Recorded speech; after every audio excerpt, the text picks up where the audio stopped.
सर्वप्रथम सर्वांना श्री स्वामी समर्थ. स्वामी महाराजांच्या कृपेने तुमच्या सर्व चांगल्या इच्छा पूर्ण होत ही स्वामींचरणी प्रार्थना करते आणि आजच्या व्हिडिओला सुरुवात करते. तुमची समस्या तुम्हाला कुणालाच सांगता येत नाही, कुठूनच मार्ग मिळत नाही, तर फक्त 5 सोमवार एक व्रत करायचं आहे. या व्रताचं नाव आहे पशुपती व्रत. कितीही कष्टात असाल, त्रासात असाल, तुम्हाला मार्ग, समस्यांवर निवारण नक्कीच मिळेल. एका सोमवारमध्येच तुम्हाला अनुभव यायला लागतील, अशी या व्रताची महिमा आहे. हे व्रत तुम्ही कुठल्याही महिन्यात, कुठल्याही सोमवारी करू शकतात. श्रावणात केलेले पशुपती व्रत सर्वाधिक फळ देऊन जात असतं. पशुपती व्रत करताना काही नियमांचं पालन आपण सर्वांनी जरूर करावे. 1.25 महिन्यात हे व्रत पूर्ण होत असते, फळ देऊनच जाते. फलदायी व्रत आहे ते म्हणजे पशुपती व्रत. सर्व मनातील इच्छा पूर्ण होते. हे व्रत स्त्री, पुरुष, विद्यार्थी, वयस्कर कुणीही हे व्रत करू शकते. फक्त व्रत करणाऱ्या व्यक्तीने 5 सोमवार पूर्ण होईपर्यंत मांसाहार टाळायचा आहे. म्हणजे मांसाहार करू नये, घरात करू नये, बाहेर करू नये, हा एक मोठा नियम आहे. आणि दुसरा नियम, सर्वात महत्त्वाचा नियम म्हणजे पहिल्या सोमवारी ज्या शंकरांच्या मंदिरात आपण व्रताला सुरुवात कराल, 5ही सोमवार त्याच मंदिरात तुम्हाला व्रत पूजा करायची आहे. हा सर्वात महत्त्वाचा नियम पशुपती व्रत करणाऱ्या व्यक्तीने पाळायचा आहे. ज्या मंदिरात तुम्ही संकल्पयुक्त पशुपती व्रताला सुरुवात केलेली आहे, तर व्रताचं उद्यापन करतो आपण, त्या दिवसापर्यंत तुम्हाला एकच मंदिरात तुम्हाला सेवा करायची आहे, पूजा करायची आहे. 5ही सोमवार एकाच मंदिरात तुम्हाला दर्शनाला, पूजेला जायचं आहे. महिला व्रत करत असाल आणि एखादा सोमवार मासिक धर्मात आलाच, तर त्या सोमवारी पूजा व्रत करू नये. पुढील सोमवारी व्रत पूजा करायची आहे नित्य नियमाने. पशुपती व्रत करताना सोमवारी दोन्ही वेळी मंदिरात जाऊन शंकरांची, शिवपिंडीची पूजा करायची आहे. सकाळी आणि संध्याकाळी व्रत करणाऱ्या व्यक्तीने 5ही सोमवार सकाळी लवकर उठावे. अंघोळीनंतर घरातील देवांची प्रथम पूजा करून घ्यायची आहे आणि लगेच एक ताट तयार करायचं आहे. शंकरांच्या पूजेसाठी तयार ताट करून घ्यायचं नीट. शंकरांच्या पूजेच्या वस्तू त्या ताटात नीट घेऊन घ्यायच्या आहे आठवणीने. त्यात पंचामृत घ्यायचं आहे, दूध घ्यायचं आहे, पाणी घ्यायचं आहे. आता पंचामृत नसेल तर तुम्ही दूध आणि पाणी घेऊ शकता. चंदन, भस्म, बेल, फूल, धूप, कापूर या सर्व वस्तू ताटात नीट घ्यायच्या आहे. मंदिरात जाताना चप्पल घालू नये. दोन्ही वेळेला चप्पल न घालता आपल्याला मंदिरात जायचं आहे. स्वच्छ धुतलेले कपडे नेसून मग आपण मंदिरात जायचं आहे. महिलांनी 4 दिवसात घातलेले वस्त्र चुकून सुद्धा पशुपती व्रत करताना, पूजा करताना हे वस्त्र असं नेसू नका. स्वच्छ धुतलेलं वस्त्र नेसून आपण असे स्वच्छ कपडे घालून, आपण हलक्या रंगाचे किंवा पांढऱ्या रंगाचे तुम्ही कपडे नेसून, परिधान करून मंदिरात जायचं आहे. मंदिरात जाताना शांत मनाने नक्कीच जा. म्हणजे कुणाची निंदा नालस्ती करत असाल तर मग व्रत करायला काहीच अर्थ नाही. कुणाबद्दलच कुठलेच विचार करू नका. शांत मनाने आपला देव आणि आपण फक्त, बाकी तिसरं कुणीच नाही, अशा मनाने आपल्याला, स्वच्छ निर्मळ मनाने आपल्याला पशुपती व्रत करायचं आहे आणि मंदिरात जाऊन सेवा करायची. 5 सोमवार उपवास करायचा आहे. सकाळी शंकरांचे पूजन करावे. मंदिरात जाऊन शिवपिंडीवर पंचामृताने, दुधाने, पाण्याने अभिषेक करावा. चंदन, भस्म अर्पण करा. बेल, पांढरी फुलं, बेलाचे फळ, धोत्र्याचे फळ, फुलं अर्पण करावे. साखरेचा, फळांचा, दूध साखरेचा असा नैवेद्य दाखवायचा आहे. सकाळी कापुराने देवांना ओवाळायचं आहे. विधिवत पूजा करायची आहे. तुमच्या मनातील इच्छा, समस्या शिवशंकरांना सांगायची आहे. पहिल्या सोमवारी संकल्प करावा. हातात थोडं पळीभर पाणी घ्या, बेल फूल त्यात ठेवा, थोडे अक्षता ठेवा आणि तुम्ही बोलून घ्या ती तुमची काय समस्या आहे महादेवांना. तसं तर देवांना माहीत असतं, पण आपलं मन कोणाकडं हलकं करावं. आपण पशुपती व्रत करत आहोत, जगातलं सर्वात श्रेष्ठ व्रत करत आहात. संकल्प जरूर करून घ्या पहिल्या सोमवारी मंदिरात जाऊन आणि ते पाणी आणि बेल शिवपिंडीवर अर्पण करावं आणि मग दुधाने पंचामृताने अभिषेक करून बेल फूल चंदन भस्म विधिवत पूजा करायची आहे. पहिल्या सोमवारी संकल्प जरूर करून घ्या. संकल्प केल्यानंतर शिवशंकरांना तुमची इच्छा समस्या सांगून द्यायची आहे. मनोभावे 5 सोमवार पशुपती व्रत करत आहात. भक्तीने श्रद्धेने मंदिरात बोलून घ्यायचं आहे तुम्हाला. देवांना नमस्कार करा मनोभावे आणि मग घरी यायचं आहे. शंकरांच्या शिवपिंडीची पूजेसाठी जे ताट तुम्ही मंदिरात घेऊन गेला होता ते ताट नीट घरी आल्यानंतर झाकून घरात नीट ठेवून द्यायचं आहे. ते ताट लगेच धुण्याची चूक करू नका. संध्याकाळी प्रदोष वेळी पुन्हा तेच ताट पूजेसाठी तयार करून घ्यायचं आहे. अभिषेक करण्यासाठी स्वच्छ दूध घ्यायचं आहे. दूध कधी पण गरम दूध घेऊ नका. थंड पाणी थंड दूधच आपण देवांना अर्पण करायचं आहे. पाणी घ्यायचं आहे. बेल फूल आणि महत्त्वाची वस्तू म्हणजे 6 दिवे तुम्ही तुपाचे दिवे 6 तयार करून घ्यायचे आहे तुम्हाला. तुम्ही मातीच्या पंती वापरू शकता किंवा कणकेचे गव्हाच्या कणकेचे मीठ हळद न टाकता साधी कणिक मळून घ्यायची आहे तुम्हाला आणि 6 एकमुखी 6 दिवे तुम्हाला बनवून घ्यायचे आहे. कणकेचे दिवे घ्या किंवा मातीच्या पंत्या. 6 दिवे दर सोमवारी तुम्हाला 6 दिवे लागणार आहे. 6 दिवे ताटात नीट करून घ्यायचे. बेल फूल दूध पाणी सर्व पूजेच्या वस्तू नीट पुन्हा संध्याकाळी ताटात प्रदोष काळात ठेवून घ्याव्या. 6 दिवे तुपाचे तयार करून घ्यावे आणि गोड शिरा प्रसादाचा नैवेद्य शिरा ताटात घेऊन मग पुन्हा मंदिरात जायचं आहे. तुम्ही आंघोळ करत असाल पुन्हा तर आंघोळ करून घ्या पुन्हा, नाही तर थोडंसं गोमूत्र शिंपडून घ्या. हातपाय स्वच्छ धुवा. स्वच्छ वस्त्र नेसून पुन्हा तुम्हाला संध्याकाळी प्रदोष काळात तेच ताट नीट तयार करून मंदिरात जायचं आहे. शिवशंकरांच्या शिवपिंडीवर अभिषेक करून बेल फूल चंदन भस्म पूजा करायची आहे विधिवत आणि गोड शिऱ्याच्या प्रसादाचे तुम्हाला 3 भाग तयार करून घ्यायचे आहे. म्हणून बरोबर जाताना 2-3 कागद बरोबर घेऊन जा किंवा तुमच्याकडं पत्रावळीचे बाऊल असतील ते बरोबर घेऊन जा आणि त्या गोड प्रसादाचे 3 समप्रमाणात 3 भाग करून घ्यायचे आहे.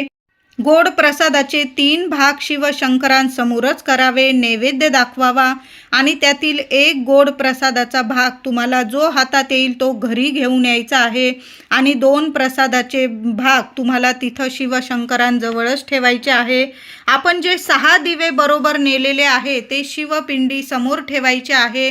त्यातील तुम्हाला 5 दिवे देवांसमोर प्रज्वलित करायचे आहे. तुमच्या मनातील इच्छा बोला आणि 6 दिवे आधी देवांसमोर ठेवा. त्यातील 5 दिवे देवांसमोर तुम्हाला तुमच्या मनातील इच्छा मनोकामना बोलून प्रज्वलित करायचा आहे.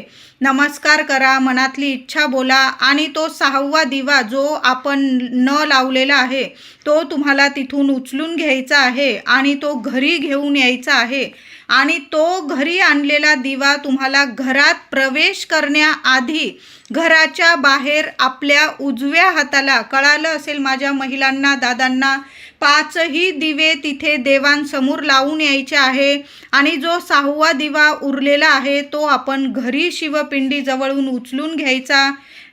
मंदिरात गेल्यानंतर 6 दिवे लाईनीत ठेवून घ्यायचे आहे तुम्हाला. 5 दिवे तुमचे मनातली इच्छा बोलून देवांसमोर प्रज्वलित करा आणि नमस्कार करून घरी येताना जो गोड प्रसादाचा शिरा तो ताटात घेऊन घ्यायचा आणि 1 दिवा बरोबर घेऊन घ्यायचा आहे जो आपण प्रज्वलित केलेला नाही आहे आणि घरी आल्यानंतर तो दिवा घरात प्रवेश करण्याच्या आधी आपल्या घराच्या बाहेर आपल्या उजव्या हाताला, तुमचा उजवा हात येतो त्या बाजूला घराच्या दाराशी तो दिवा तुम्हाला राईट बाजूला लावून मगच घरात प्रवेश करायचा आहे. माचीस वगैरे सर्व बरोबर जाताना ताटात सर्व वस्तू नीट घेऊन जायची आहे, म्हणजे तुम्हाला धावपळ घाई गर्दी होणार नाही. घरात जर तुमचं कुणी असेल तर तुम्ही घरात प्रवेश करण्याआधी वगैरे माचीस वगैरे देतील, पण आता नसेल कुणी घरात तुमच्या आणि तुम्ही व्रत करत आहात, मग कुठं चूक व्हायला नको म्हणून माचीस वगैरे या सर्व गोष्टींची काळजी करून या सर्व वस्तू नीट काळजीपूर्वक ताटात तुम्ही घेऊन मग आपण मंदिरात जायचं आहे. म्हणजे घरी आल्यानंतर घरात प्रवेश करण्याआधी तो मंदिरातला एक दिवा जो आपण आणलेला आहे तो आपल्या घराच्या उजव्या बाजूला तुम्हाला घरात प्रवेश करण्याच्या आधी लावायचा आहे. मनातली इच्छा बोला आणि मग तुम्हाला घरात प्रवेश करायचा आहे. देवांजवळून जो एक प्रसादाचा भाग घरी आणला आहे तो प्रसाद खाऊनच उपवास सोडावा. तो प्रसाद कुणालाही देऊ नका. तुम्ही जी व्यक्ती व्रत उपवास करते तीच व्यक्ती प्रसादाचा शिरा खाणार.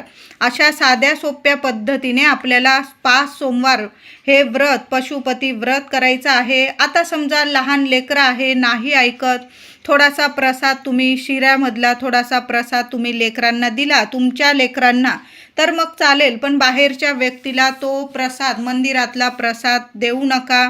अशा साध्या सोप्या पद्धतीने 5 सोमवार व्रत पूजा उपवास करायचा आहे. 5व्या सोमवारी दर सोमवारी पूजा व्रत उपवास करतात तशाच पद्धतीने उपवास आणि व्रत पूजा करायची आहे.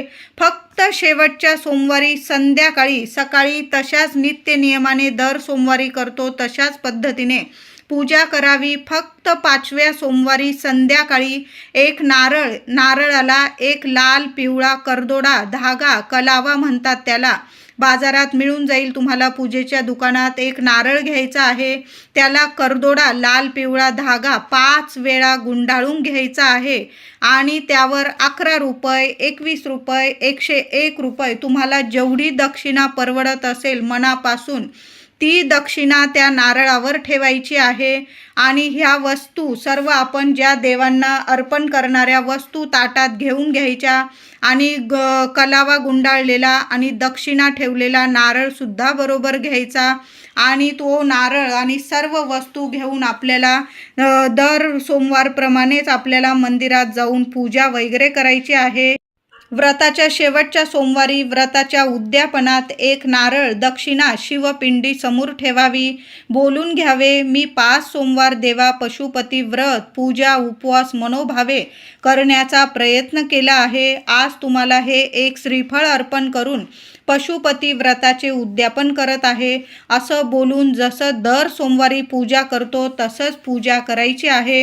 गोडाचा प्रसाद 1 भाग घरी आणावा, 2 भाग देवांजवळ ठेवा. 6व्या दिव्यापैकी 1 दिवा घरी आणायचा आहे. 5 देवांसमोर दिवे लावून घ्या आणि 6वा घरी घेऊन या. 1 गोड प्रसादाचा शिरा घरी आणायचा आहे, 2 देवांजवळ ठेवा. घरात प्रवेश करण्याआधी घराच्या चौकटी बाहेर उजव्या बाजूला राईट हँडला दिवा लावून घरात प्रवेश करा आणि गोडाचा प्रसाद घरी आणलेला खाऊन उपवास सोडायचा आहे. अशा पद्धतीने 5 सोमवार पशुपती व्रत करायचे आहे. बघा, कितीही संकटात त्रासात असाल, 5 सोमवार पूर्ण होण्याच्या आत तुम्हाला मार्ग जरूर मिळेल. साक्षात भगवान शंकरजी मदतीला धावून येतात, सर्व समस्या दूर करतात. 5 सोमवार पशुपती व्रत करताना ब्रह्मचर्याचे पालन अवश्य करावे. पहिल्या सोमवारी ज्या मंदिरात जाऊन तुम्ही पूजा सेवा करता, शेवटच्या सोमवारपर्यंत त्याच मंदिरात जाऊन आपल्याला पूजा करायची आहे. श्रावण महिन्यात केलेले पशुपती व्रत हजारो पटीने फळ प्राप्त करून देत असते. सर्व मनातील इच्छा पूर्ण होतात. हे व्रत भगवान शिवशंकरांना समर्पित आहे आणि श्रावण महिनासुद्धा शिवशंकरांना समर्पित आहे. पशुपती व्रत कोणत्याही सोमवारपासून तुम्ही सुरू करू शकता. श्रावणात पहिल्या सोमवारपासून तुम्ही व्रत सुरू करू शकता, पण तुमचे जर श्रावणी सोमवार असतील तर तुम्हाला पशुपती व्रत श्रावणात करता येणार नाही, कारण शास्त्रानुसार 2 व्रत एकत्र करू नये. एकतर तुम्ही श्रावणी सोमवार करू शकता किंवा तुम्ही पशुपती व्रत करू शकता. दोन्हीपैकी एक व्रत तुम्हाला श्रावणात करता येईल. लग्न, संतान, घर, कर्ज, सर्व मनातील इच्छा पूर्ण करणारं व्रत म्हणजे पशुपती व्रत आहे. बघा, सुंदर सोन्यासारखं व्रत म्हणजे पशुपती व्रत आहे. पहिल्या सोमवारी 6 मातीचे दिवे नेले तर 5ही सोमवारी तुम्हाला मातीचेच दिवे घेऊन जावे लागणार आहे. हा सुद्धा एक नियम जरूर पाळा महिलांनो, दादांनो. आणि तुम्ही जर पहिल्या सोमवारी कणकेचे दिवे तयार करून घेऊन गेला मंदिरात तर 5ही सोमवार तुम्ही कणकेचेच दिवे घेऊन जावे. पहिल्या सोमवारी ज्या घरातून व्रत करत आहात त्याच घरात व्रत करायचे आहे. तुम्ही जर भाड्याच्या घरात व्रत करत आहात आणि शेवटच्या सोमवारी तुम्ही दुसऱ्या घरात व्रत केले तर चालणार नाही. पहिल्या सोमवारी मंदिरातून आणलेला दिवा ज्या घराच्या दाराशी लावणार 5ही सोमवार त्याच दाराशी तुम्हाला, शेवटच्या 5व्या सोमवारी सुद्धा त्याच दाराशी तुम्हाला दिवा लावायचा आहे. हे नियम पशुपती व्रत करणाऱ्यांनी जरूर पाळावे. मग बघा, 1.25 महिन्याच्या आत तुमच्या सर्व इच्छा मनोकामना साक्षात शिव कुटुंब पूर्ण करेल असं हे पशुपती व्रत आहे. सुंदर श्रावणाचा महिना सुरू होत आहे. तुमचे जर श्रावणी सोमवार नसतील तर तुम्ही पशुपती व्रत करू शकता. आणि जर तुमचे श्रावणी सोमवार असेल तर मग तुम्ही कुठल्याही सोमवारी श्रावण संपल्यानंतर सुद्धा तुम्ही पशुपती व्रत सुरू करू शकता. असं नियम नाही की पशुपती व्रत कधी सुरू करावं. कुठल्याही सोमवारपासून तुम्ही पशुपती व्रत अगदी आनंदाने श्रद्धेने सुरू करा. बघा, 5 सोमवार पूर्ण होण्याच्या आत साक्षात शिवशंकरजी येतात, दर्शन देतात